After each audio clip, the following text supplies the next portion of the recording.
تہجد بہت افضل عبادت ہے، تبھی یہ فرض نہیں کی گئی، کیونکہ فرض عبادات تو انسان اکثر خوف سے بھی پڑھتا ہے یا یہ سوچ کر بھی پڑھ لیتا ہے کہ اس کا روز محشر سوال کیا جائے گا، مگر تہجد انسان ہر ڈر سے آزاد ہو کر پڑھتا ہے۔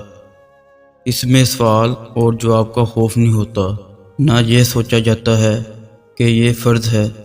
تہجد عشق کی نماز ہے، اور بس یہ سوچ کر پڑھی جاتی ہے کہ آج اللہ سے ملاقات کرنی ہے، آج اللہ سے تب بات کرنی ہے جب سب سو رہے ہوں گے، جب گفتگو کی آواز اور ہچکیاں لیتا ہوا دل کسی کو دکھائی نہیں دے گا۔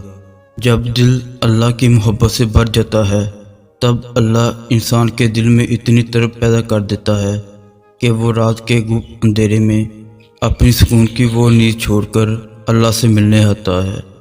اور سوچو وہ منزل جب تم اللہ سے ملاقات کے لیے اس کے روبرو جاؤ گے اور وہ پہلے سے تمہارے انتظار میں ہو تو کیا کیفیت ہوگی۔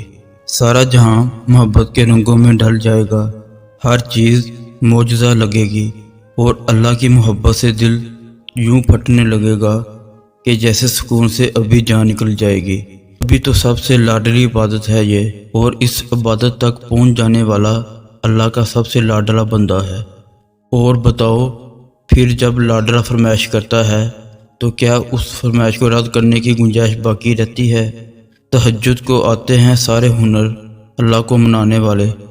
زندگی میں ایسی راتیں کم لوگوں کو نصیب ہوتی ہیں جو اللہ سے باتیں کرتے کرتے گزر جاتی ہیں۔ جواب بلا ہی نہیں مل رہا ہوتا، لیکن یہ دل ہے نا، یہ بتا دیتا ہے سب۔ جب اللہ پاک ہماری طرف متوجہ ہوتے ہیں نا، اس وقت دل بہت پرسکون رہتا ہے، بہت زیادہ پرسکون۔